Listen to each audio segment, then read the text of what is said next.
السلام عليكم ورحمة الله تعالى وبركاته. نتمنى من الله كاملين تكونوا بخير وعلى خير، واللي بغى شي حاجة الله يقضي عليه. الاخوان، وكيف شفتوا من العنوان، موضوع الحلقة طوموبيل اصولها رومانيين، انتاج من شركة رونو الفرنسية، كتصنع في رومانيا، المغرب، البرازيل، الارجنتين، تركيا، روسيا، كولومبيا، ايران والهند. بيني وبينكم داسيا لوغان مشات بعيد وبدلات غير السمية، والعظم هو حيت كتباع بسمية رونو لوغان في الاكوادور، والنيسان ابريو في المكسيك، وماهيندرا فيريتو، وتوندرا 90، ولادا لاركوس. اسكت اسكت اسكت اسكت اسكت.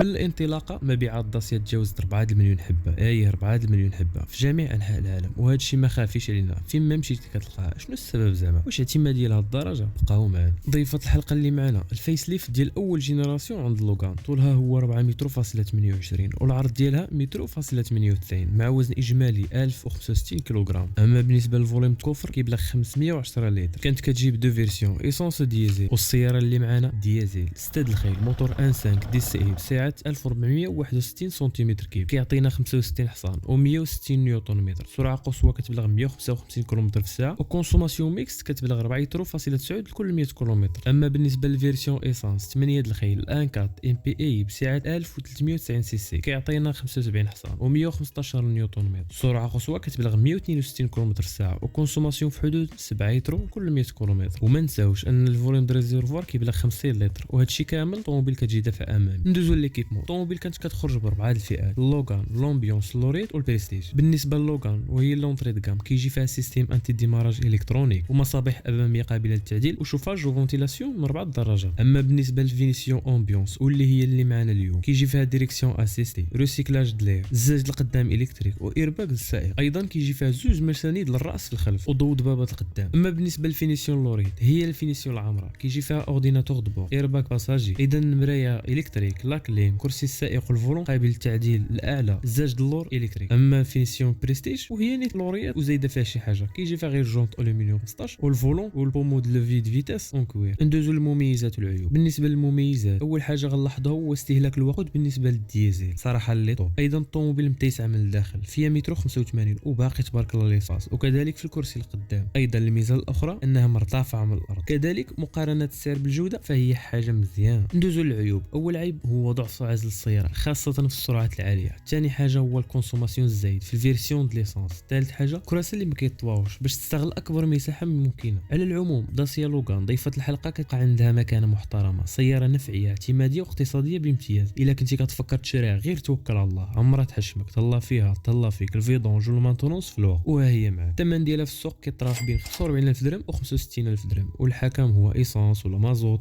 فينيسيون عامره ولا خاويه، الكيلومتراج والنقاوه. خوتي حتى لهنا وصلنا لنهايه الحلقه، ما تنساش دعمنا بشي لايك وسبسكرايب، واي استفسار دخل لي الانستغرام في الديسكريبشن وتواصل معنا. في امان الله وحفظه.